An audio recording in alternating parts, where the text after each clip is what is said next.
Welcome back to my channel. ഇന്നൊരു cooking video ആയാലോ? Dry prawns അച്ചാറാണ് ഇന്നത്തെ വീഡിയോ. ആദ്യം തന്നെ ഡ്രൈ പ്രോൺസ് വാങ്ങിക്കാം. 3 പാക്കറ്റ് പ്രോൺസാണ് ഞാൻ വാങ്ങിച്ചിട്ടുള്ളത്. പാക്കറ്റ് കട്ട് ചെയ്ത് പ്രോൺസ് ഒരു പാത്രത്തിലേക്ക് മാറ്റാം.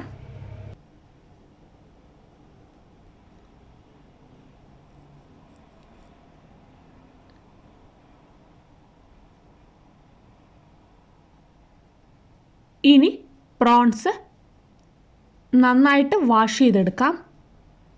ചെറു ചൂടുവെള്ളത്തിൽ വാഷ് ചെയ്തെടുക്കുന്നതാണ് ഏറ്റവും ബെറ്റർ. പ്രോൺസ് നന്നായിട്ട് സോഫ്റ്റ് ആവുകയും ചെയ്യും.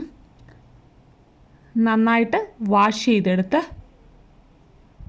ഇനി മസാല പുരട്ടി വയ്ക്കാം. ജസ്റ്റ് ഒന്ന് ഫ്രൈ ചെയ്തിട്ടാണ് അച്ചാർ തയ്യാറാക്കുന്നത്. അതിനുവേണ്ടി അല്പം മഞ്ഞൾപ്പൊടി, അല്പം മുളക് പൊടി, ഉപ്പ് എന്നിവ ചേർത്ത് നന്നായിട്ട് മിക്സ് ചെയ്ത് അല്പനേരം മാറ്റി വയ്ക്കാം.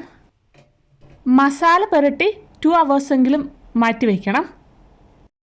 അതിനുശേഷം ഫ്ലെയിം ഓൺ ചെയ്ത് ഒരു പാൻ വെച്ച് പാനിലേക്ക് അല്പം ഓയിൽ ഒഴിച്ചു കൊടുത്ത് പ്രോൺസ് ഫ്രൈ ചെയ്തെടുക്കാം. ജസ്റ്റ് ഒന്ന് ഫ്രൈ ചെയ്തെടുക്കാവുള്ളൂ. ഒത്തിരി ഡീപ്പ് ഫ്രൈ ആക്കാൻ പാടില്ല.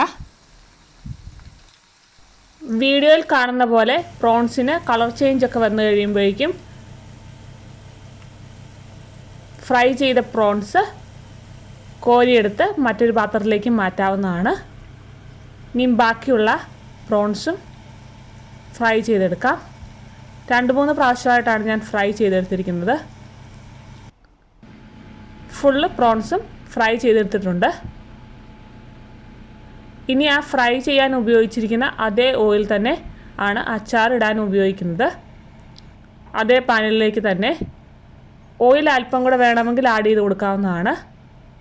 കടുക് ഇട്ട് കൊടുത്ത് കടുക് പൊട്ടി വരുമ്പോഴേക്കും വെളുത്തുള്ളി ആഡ് ചെയ്ത് കൊടുക്കാവുന്നതാണ്. വെളുത്തുള്ളി ഇത്രയും വേണമെന്നില്ല, ആവശ്യാനുസരണം ചേർക്കാവുന്നതാണ്. എനിക്ക് വെളുത്തുള്ളി ടേസ്റ്റ് ഇഷ്ടമായതുകൊണ്ടാണ് ഇത്രയും വെളുത്തുള്ളി ചേർക്കുന്നത്. അതിലേക്ക് ഇഞ്ചിയും ആഡ് ചെയ്ത് കൊടുക്കാവുന്നതാണ്. ഇഞ്ചിയും കറിവേപ്പിലയും നന്നായിട്ട് മിക്സ് ചെയ്ത് കൊടുക്കുക. വെളുത്തുള്ളിയും ഇഞ്ചിയും കറിവേപ്പിലയും നന്നായിട്ട് വഴന്നു വരണം. വീഡിയോയിൽ കാണുന്ന പോലെ ഏകദേശം വെളുത്തുള്ളിയുടെയും ഇഞ്ചിയുടെയും കറിവേപ്പിലയുടെയൊക്കെ കളർ ചേഞ്ച് ആയിട്ടുണ്ട്. പ്രോൺസിന് മഞ്ഞൾപ്പൊടിയും മുളക് പൊടിയും ഉപ്പും ചേർത്തത് കൊണ്ട് അല്പം മഞ്ഞൾപ്പൊടി, ഉലുവാപ്പൊടി, കായം, മുളക് പൊടി എന്നിവ ചേർത്ത് നന്നായിട്ട് വഴറ്റിയെടുക്കാം. മുളക് പൊടി ഒരു 2 സ്പൂൺ മാത്രമേ ഞാൻ ചേർക്കുന്നുള്ളൂ.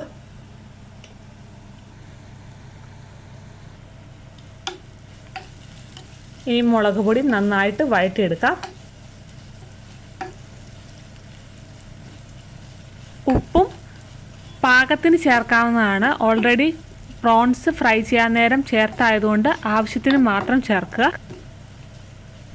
മുളക് പൊടി നന്നായിട്ട് വഴന്ന് വരുമ്പോൾ നേരത്തെ ഫ്രൈ ചെയ്ത് മാറ്റി വെച്ചിരിക്കുന്ന പ്രോൺസ് ആഡ് ചെയ്ത് കൊടുക്കാം. ഇനി നന്നായിട്ട് മിക്സ് ചെയ്യുക.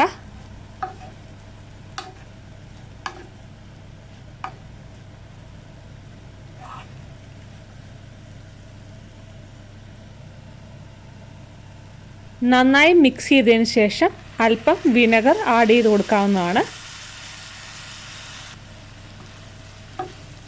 വിനെഗർ ആഡ് ചെയ്യുന്നതിന് മുമ്പ് തന്നെ ഫ്ലെയിം ഓഫ് ചെയ്യേണ്ടതാണ്. ഇനി നന്നായിട്ട് മിക്സ് ചെയ്ത് അടച്ച് വയ്ക്കാം.